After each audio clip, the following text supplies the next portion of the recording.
ಸಿದ್ದರಾಮಯ್ಯಗೆ December ಗುಮ್ಮ ಕಾಡ್ತಾ ಇದೆಯಾ? ಡಿಸೆಂಬರ್ಗೆ ಸಿದ್ದರಾಮಯ್ಯ ಅವರು ಮುಖ್ಯಮಂತ್ರಿ ಸ್ಥಾನದಿಂದ ಕೆಳಗಿಳಿಯೋದು ಪಕ್ಕಾನಾ? ಡಿಸೆಂಬರ್ನಲ್ಲಿ ಯಾಕೆ ಸಿಎಂ ಬದಲಾಗಬೇಕು ಎಂಬ ಬಗ್ಗೆ ಪ್ರಶ್ನೆ ಮೂಡುತ್ತೆ. ಸಿದ್ದರಾಮಯ್ಯ ಅವರ ಆಡಳಿತ ಡಿಸೆಂಬರ್ಗೆ ಮುಗಿಯುತ್ತಾ ಎಂಬ ಬಗ್ಗೆ ಹಲವು ಪ್ರಶ್ನೆಗಳು ಕೂಡ ನಮ್ಮಲ್ಲಿ ಕಾಡ್ತಾ ಇದೆ. ಸಿಎಂ ಆಗಿ ಸಿದ್ದರಾಮಯ್ಯ ಅವರೇ ಮುಂದುವರಿಯಲಿ, ಬದಲಾವಣೆ ಮಾಡೋದಾದ್ರೆ ನಮಗೆ ಸಿಎಂ ಸ್ಥಾನ ಕೊಡಿ ಅಂತ ಜಿ ಪರಮೇಶ್ವರ್, ಎಂಬಿ ಪಾಟೀಲ್, ಸತೀಶ್ ಜಾರಕಿಹೊಳಿ ಅಂತವರು ಕೂಡ ಸಿದ್ದರಾಮಯ್ಯ ಅವರ ಪರವಾಗಿ ನಿಂತಿದ್ದಾರೆ. ಒಂದು ವೇಳೆ ಸಿದ್ದರಾಮಯ್ಯ ಅಧಿಕಾರ ಬಿಟ್ಕೊಡೋದು ಬಹುತೇಕ ಪಕ್ಕ ಆಗತ್ತೆ. ಮೊದಲಾಗಿದ್ರೆ ಎಂತಹ ಪ್ರಬಲ ನಾಯಕನೇ ಆಗಿದ್ರು ಕೂಡ ಹೈಕಮಾಂಡ್ ಹೇಳಿದ್ರೆ ಅಧಿಕಾರದಿಂದ ಕೆಳಗಿಳಿಯಬೇಕಾಗಿತ್ತು. ಆದ್ರೆ ಈಗ ಹೈಕಮಾಂಡ್ಗಿಂತ ದೊಡ್ಡದಾಗಿ ಸಿಎಂ ಸಿದ್ದರಾಮಯ್ಯ ಬೆಳೆದು ನಿಂತಿದ್ದಾರೆ. ಸಿದ್ದರಾಮಯ್ಯಗೆ ಡಿಸೆಂಬರ್ ಗುಮ್ಮ ಕಾಡ್ತಾ ಇದೆಯಾ? ಡಿಸೆಂಬರ್ಗೆ ಸಿದ್ದರಾಮಯ್ಯ ಅವರು ಮುಖ್ಯಮಂತ್ರಿ ಸ್ಥಾನದಿಂದ ಕೆಳಗಿಳಿಯೋದು ಪಕ್ಕಾನಾ? ಸಿಚುವೇಶನ್ ನೋಡ್ತಾ ಇದ್ರೆ ಸಿಎಂ ಬದಲಾಗೆ ಬಿಡ್ತಾರೇನೋ ಅಂತ ಅನ್ನಿಸ್ತಾ ಇದೆ. ಅಂದು ಜೂನ್ 10 ಮಂಗಳವಾರ ಸಿಎಂ ಸಿದ್ದು, ಡಿಕೆ ಶಿವಕುಮಾರ್ ಸೇರಿ ಹಲವರು ದೆಹಲಿಯ ಹೈಕಮಾಂಡ್ ನಾಯಕರನ್ನ ಮೀಟ್ ಮಾಡ್ತಾರೆ. ಚಿನ್ನಸ್ವಾಮಿ ಸ್ಟೇಡಿಯಂನ ದುರಂತದ ಬಗ್ಗೆ ಇನ್ಫಾರ್ಮೇಶನ್ ಕಲೆಕ್ಟ್ ಮಾಡಿಕೊಳ್ಳಲು ಕಾಂಗ್ರೆಸ್ ಹೈಕಮಾಂಡ್ ರಾಜ್ಯ ನಾಯಕರನ್ನ ದೆಹಲಿಗೆ ಕರೆಸಿಕೊಂಡಿತ್ತು.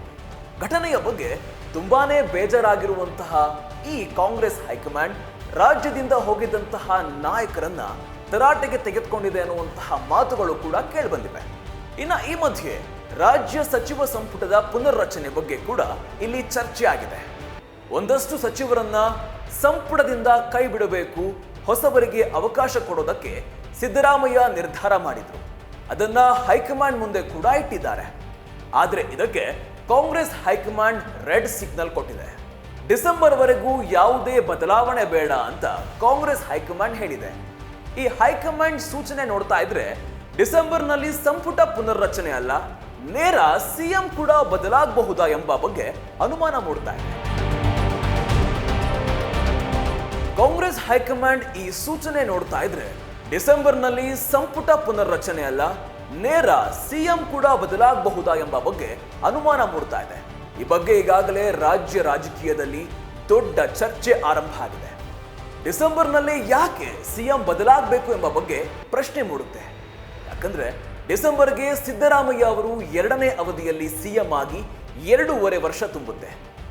2.5 ವರ್ಷದ ನಂತರ ಡಿಕೆ ಶಿವಕುಮಾರ್ ಅವರಿಗೆ ಅಧಿಕಾರ ಬಿಟ್ಕೊಡ್ಬೇಕು ಎಂಬ ಬಗ್ಗೆ ಮಾತುಕತೆ ಆಗಿದೆ ಎಂಬ ಮಾತುಗಳು ಕೂಡ ಎಲ್ಲೆಡೆ ಹಾಗೂ ಸರ್ಕಾರ ರಚನೆ ಆದಾಗಿನಿಂದಲೂ ಕೂಡ ಕೇಳಿ ಬರ್ತಾ ಇದೆ. ಆದರೆ ಯಾರು ಕೂಡ ಇದನ್ನ ಅಧಿಕೃತವಾಗಿ ಎಲ್ಲೂ ಹೇಳಿಲ್ಲ. ಆದರೆ 2023ರಲ್ಲಿ ಕಾಂಗ್ರೆಸ್ ಚುನಾವಣೆ ಗೆದ್ದಾಗ ಕೆಪಿಸಿಸಿ ಅಧ್ಯಕ್ಷರಾಗಿದ್ದ ಡಿಕೆ ಶಿವಕುಮಾರ್ ಅವರು ಸಿಎಂ ಸ್ಥಾನದ ಪ್ರಬಲ ಆಕಾಂಕ್ಷಿಯಾಗಿದ್ದರು. ಆದರೆ ಸಿದ್ದರಾಮಯ್ಯ ಅವರು ನಾನೇ ಸಿಎಂ ಆಗಬೇಕು ಎಂದು ಪಟ್ಟು ಹಿಡಿತಾರೆ. ಹೈಕಮಾಂಡ್ ನಾಯಕರ ಮುಂದೆ ಕಾಂಗ್ರೆಸ್ನ ಬಹುತೇಕ ಶಾಸಕರು ಸಿದ್ದರಾಮಯ್ಯ ಅವರ ಪರವಾಗಿ ಲಾಭಿ ಮಾಡ್ತಾರೆ. ಕೊನೆಗೆ ವಿಧಿ ಇಲ್ಲದೆ ಸಂಧಾನ ಮಾತುಕತೆಯನ್ನ ದೆಹಲಿಗೆ ಶಿಫ್ಟ್ ಮಾಡಲಾಗಿತ್ತು.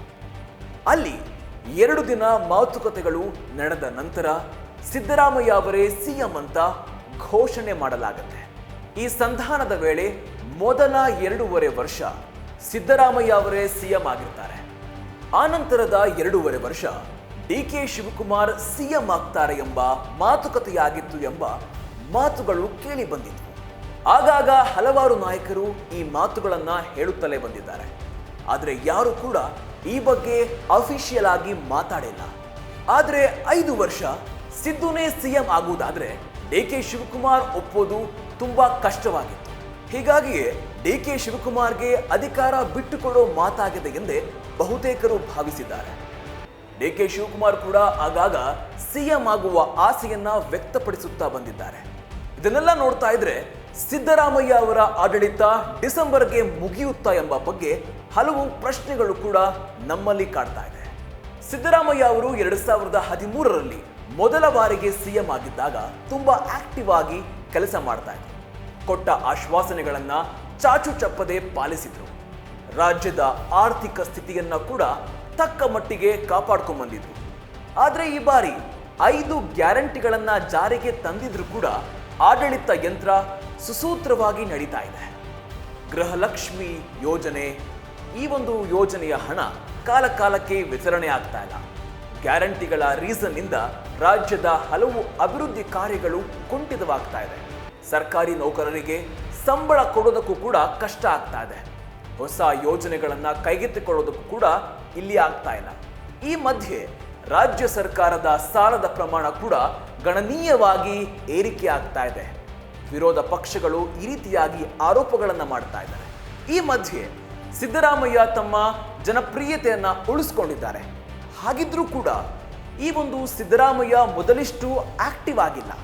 ಇತ್ತೀಚಿನ ದಿನಗಳಲ್ಲಿ ಮಾಧ್ಯಮಗಳ ಮುಂದೆ ಹೆಚ್ಚಾಗಿಯೇ ಹಾರಿಕೆಯ ಉತ್ತರಗಳನ್ನ ಸಿಎಂ ನೀಡ್ತಾ ಇದ್ದಾರೆ. ಸಿದ್ದರಾಮಯ್ಯ ಅವರು ಹೆಚ್ಚಾಗಿ ಸಾಮಾನ್ಯರ ಜನರ ಕಷ್ಟ ಸುಖಗಳ ಬಗ್ಗೆ ಯೋಚನೆ ಮಾಡ್ತಾರೆ. ಅಂತಹವರಿಗಾಗಿ ಯೋಜನೆಗಳನ್ನ ಜಾರಿ ಮಾಡಲು ಇದೀಗ ಸಿದ್ದರಾಮಯ್ಯನವರು ಮುಂದಾಗ್ತಾ ಇದ್ದಾರೆ. ಆದರೆ ಈ ಗ್ಯಾರಂಟಿಯ ರೀಸನ್ ಇಂದ ಹೊಸ ಯೋಜನೆಗಳನ್ನ ಜಾರಿ ಮಾಡೋದಕ್ಕೆ ಕಷ್ಟ ಆಗ್ತಾ ಇದೆ ಅಂತ ಹೇಳಲಾಗ್ತಾ ಇದೆ. ಗ್ಯಾರಂಟಿಯ ಯೋಜನೆಗಳಿಗೆ ಹಣ ಹೊಂದಿಸುವಲ್ಲಿ ರಾಜ್ಯ ಸರ್ಕಾರ ಸುಸ್ತು ಬೀಳ್ತಾ ಇದೆ. ಈ ರೀಸನ್ ಇಂದ ಸಿದ್ದರಾಮಯ್ಯ ಮೊದಲಷ್ಟು ಆಕ್ಟಿವ್ ಆಗಿಲ್ಲ ಅಂತ ಹಲವಾರು ರಾಜಕೀಯ ಪಂಡಿತರು ಹೇಳ್ತಾ ಇದ್ದಾರೆ. ಸಿದ್ದರಾಮಯ್ಯ ಅವರು ಬದಲಾದರೆ ಡಿಕೆ ಶಿವಕುಮಾರ್ ಅವರಿಗೆ ಕಾಂಗ್ರೆಸ್ ಹೈಕಮಾಂಡ್ ಸಿಎಂ ಸ್ಥಾನ ಕಟ್ಟೋದು ಪಕ್ಕ. ಆದರೆ ಸಿದ್ದರಾಮಯ್ಯ ಅವರನ್ನ ಎದುರು ಹಾಕಿಕೊಂಡು ಸಿಎಂ ಸ್ಥಾನವನ್ನ ಬದಲಾವಣೆ ಮಾಡೋದು ಕೂಡ ಹೈಕಮಾಂಡ್ಗೆ ಕಷ್ಟವಿದೆ. ಯಾಕಂದ್ರೆ ಈಗಲೂ ಕೂಡ ಕಾಂಗ್ರೆಸ್ನ ಬಹುಪಾಲು ಶಾಸಕರು ಸಿದ್ದರಾಮಯ್ಯ ಅವರ ಪರವಾಗಿಯೇ ಇದ್ದಾರೆ. ಸಿದ್ದರಾಮಯ್ಯ ಅವರೇ 5 ವರ್ಷ ಸಿಎಂ ಆಗಿ ಮುಂದುವರಿಯಬೇಕು ಅಂತ ಬಹುತೇಕ ಕಾಂಗ್ರೆಸ್ ನಾಯಕರು ಬಯಸ್ತಿದ್ದಾರೆ. ಇದರ ಜೊತೆ ಸಿಎಂ ಸ್ಥಾನದ ಆಕಾಂಕ್ಷಿಯಾಗಿರುವ ಜಿ ಪರಮೇಶ್ವರ್, ಎಂಬಿ ಪಾಟೀಲ್, ಸತೀಶ್ ಜಾರಕಿಹೊಳಿ ಅಂತವರು ಕೂಡ ಸಿದ್ದರಾಮಯ್ಯ ಅವರ ಪರವಾಗಿ ನಿಂತಿದ್ದಾರೆ. ಮುಂದುವರೆದು ಸಿಎಂ ಆಗಿ ಸಿದ್ದರಾಮಯ್ಯ ಅವರೇ ಮುಂದುವರಿಯಲಿ, ಬದಲಾವಣೆ ಮಾಡೋದಾದ್ರೆ ನಮಗೆ ಸಿಎಂ ಸ್ಥಾನ ಕೊಡಿ ಅಂತ ಕೇಳ್ತಿದ್ದಾರೆ ಅಂತ ಹೇಳಲಾಗ್ತಾ ಇದೆ. ಇನ್ನು ಇದೇ ವೇಳೆ ದಲಿತ ಸಿಎಂ ಕೂಗು ಕೂಡ ಎಲ್ಲೆಡೆ ಜೋರಾಗಿ ಕೇಳಿ ಬರ್ತಾ ಇದೆ. ಹೀಗಾಗಿ ಕಾಂಗ್ರೆಸ್ ಹೈಕಮಾಂಡ್ಗೆ ಸಿಎಂ ಬದಲಾವಣೆ ಮಾಡಬೇಕೆಂಬ ಆಸೆ ಇದ್ರೂ ಕೂಡ ಸಿದ್ದರಾಮಯ್ಯ ಅವರ ಒಪ್ಪಿಗೆ ಇಲ್ಲದೆ ಬದಲಾವಣೆ ಮಾಡೋದು ಕಷ್ಟದ ಕೆಲಸ ಆಗಿದೆ. ಸಿದ್ದರಾಮಯ್ಯ ಅವರು ಸರ್ಕಾರದ ರಚನೆ ಮಾಡುವಾಗ 50-50 ಅಧಿಕಾರಕ್ಕೆ ಒಪ್ಪಿಗೆ ಕೊಟ್ಟಿದ್ರಾ ಎಂಬ ಬಗ್ಗೆ ಇಲ್ಲಿ ನಮಗೆ ಪ್ರಶ್ನೆ ಕಾಡುತ್ತೆ. 2023ರಲ್ಲಿ ಸರ್ಕಾರದ ರಚನೆಯ ವೇಳೆ ಸಿದ್ದರಾಮಯ್ಯ ಅವರು 2.5 ವರ್ಷಕ್ಕೆ ಅಧಿಕಾರವನ್ನ ಬಿಟ್ಕೊಡ್ತೇನೆ ಅಂತ ಮಾತು ಕೊಟ್ಟಿದ್ರೆ ಒಂದು ವೇಳೆ ಸಿದ್ದರಾಮಯ್ಯ ಅಧಿಕಾರ ಬಿಟ್ಕೊಡೋದು ಬಹುತೇಕ ಪಕ್ಕ ಆಗತ್ತೆ. ಯಾಕಂದ್ರೆ ಸಿದ್ದರಾಮಯ್ಯ ಅವರು ಮಾತು ಕೊಟ್ಟಿದ್ರೆ ಅದನ್ನ ಉಳಿಸ್ಕೊಳ್ತಾರೆ ಅಂತ ಎಲ್ಲರೂ ಹೇಳ್ತಾರೆ. ಆದರೆ ಅಂದು ಅಧಿಕಾರ ಹಂಚಿಕೆಯ ಬಗ್ಗೆ ಯಾವುದೇ ಮಾತುಕತೆಯಾಗದೆ ಹೋಗಿದ್ರೆ ಸಿದ್ದರಾಮಯ್ಯ ಸಿಎಂ ಸ್ಥಾನ ಬಿಟ್ಕೊಡೋದು ಡೌಟ್ ಆಗುತ್ತೆ.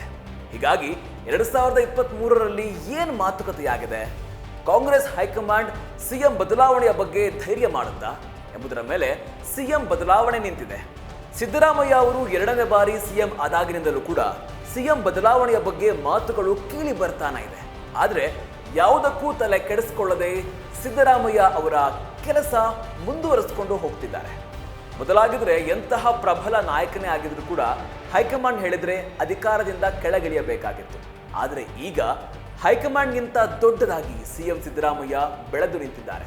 ಹೀಗಾಗಿ ಸಿದ್ದರಾಮಯ್ಯ ಅವರ ಒಪ್ಪಿಗೆ ಇಲ್ಲದೆ ಸಿದ್ದರಾಮಯ್ಯ ಅವರನ್ನ ಬದಲಾಯಿಸುವ ಧೈರ್ಯಕ್ಕೆ ಕಾಂಗ್ರೆಸ್ ಹೈಕಮಾಂಡ್ ಮುಂದಾಗೋದು ಅಷ್ಟು ಸುಲಭವೂ ಅಲ್ಲ. ಇನ್ನೊಂದೆಡೆ ಮೂಡ ಹಗರಣದ ಆರೋಪ ಕೇಳಿ ಬಂದಾಗಲೇ ಸಿದ್ದರಾಮಯ್ಯ ಅವರನ್ನ ಅಧಿಕಾರದಿಂದ ಕೆಳಗಿಳಿಸಬಹುದಾಗಿತ್ತು. ಆಗಲೇ ಕಾಂಗ್ರೆಸ್ ಹೈಕಮಾಂಡ್ ಸುಮ್ಮನೆ ಕುಳಿತಿತ್ತು.